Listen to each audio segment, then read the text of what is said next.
Hi မင်္ဂလာပါ Welcome from Retail Mentor Consulting and Coaching Retail Business လုပ်ငန်းတစ်ခုလုပ်ပြီးဆိုလို့ရှိရင်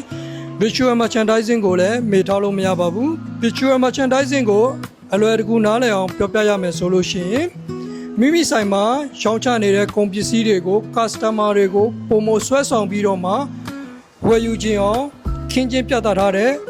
နီလန်းတွေကို Virtual Merchandising လို့ပဲခေါ်ပါတယ်အဲ့ဒီထဲမှာဘာတွေပါလဲဆိုတော့ကျွန်တော်တို့store layout တွေပါဝင်မယ်မိမိဆိုင်မှာရှိတဲ့ကုန်ပစ္စည်းတွေကိုဘယ်လိုထားသွင်းမလဲဆိုတဲ့ store layout ပြီးတော့မှ window display ဆိုတာကဆိုင်ရဲ့အဝင်ထက်နေရာတွေမှာမိမိ highlight လုပ်ခြင်းတဲ့ကုန်ပစ္စည်းတွေကိုခင်းကျင်းပြသထားပြီးတော့မှဆိုင်ကိုပုံမဆွဲဆောင်မှုရှိအောင်လုပ်တဲ့ပညာရပ်နောက်ပြီးတော့မှပုံမဆွဲဆောင်အောင်မိန်လားအလင်းလားကျွန်တော်တို့ဘယ်လို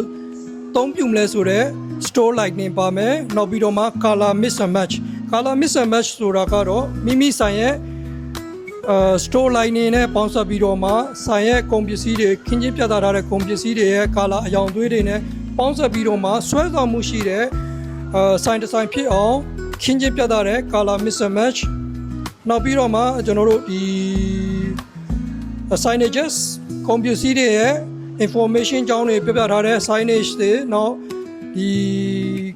ကုန်ပစ္စည်းတွေရဲ့ promotion နဲ့ဆိုင်တဲ့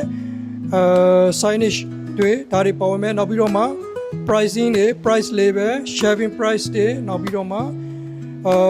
price study ဒါတွေပါဝင်မယ်နောက်ဆုံးတစ်ခုကတော့ product grouping ဆိုတာကတော့အရေးကြီးပါတယ်ကုန်ပစ္စည်းအမျိုးတူတဲ့ကုန်ပစ္စည်းအမျိုးအစားအားလုံးကိုတစုတစည်းတဲ့ခင်းကျင်းပြသထားခြင်းဖြင့် customer တွေကိုအလဲတကူပစ္စည်းကိုရှာဖွေရလွယ်ကူစေမယ်ရရှိစေနိုင်မယ်ဆွဲဆောင်မှုရှိတဲ့ display အပြင်ဆင်ကိုလည်းရရှိစေမှာဖြစ်ပါတယ် Virtual Merchandising ကဘာကြောင့်အရေးကြီးလဲဆိုတော့ဖောက်တယ်တွေ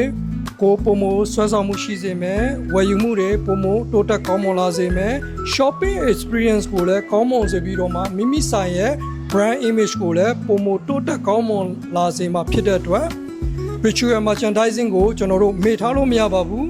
ကျွန်တော်တနေ့တစ်နေ့ပုံမကောင်းမွန်အောင်လေ့လာသုံးသပ်ပြီးတော့မှပြင်ဆင်နေတဲ့အခါကျမှကျွန်တော်တို့ဟာပုံမြင်တဲ့ retail လုပ်ငန်းတစ်ခုကိုပိုင်ဆိုင်နိုင်မှာဖြစ်ပါတယ် retail ဘိုင်းနဲ့ပတ်သက်ပြီးတော့မှဒီထက်ပုံမသိချင်တယ်ဆိုလို့ရှိရင်ကျွန်တော်ရဲ့ Retail Mentor Consulting ရဲ့ coaching page ကိုအခုပဲ like and follow လုပ်လိုက်ပါ retail ဘိုင်းနဲ့ပတ်သက်ပြီးတော့မှကျွန်တော်သိထားတာတွေတတ်ထားတာတွေကိုအချိန်နဲ့အမျှ sharing လုပ်သွားပေးမှာဖြစ်တဲ့အတွက်တင်အတွက် Retail Mentor Consulting ကအမြဲတမ်း welcome လုပ်နေပါတယ်နောက်ပြီးတော့မှ retail ဘိုင်းနဲ့ပတ်သက်ပြီးတော့မှ coaching ယူချင်တာပဲဖြစ်ဖြစ် training ယူချင်တာပဲဖြစ်ဖြစ် consulting ယူချင်တာပဲဖြစ်ဖြစ်ကျွန်တော်ရဲ့ Retail Mentor Consulting and Coaching page ကိုတတိယလိုက်ပါအားလုံးပဲကျေးဇူးပါ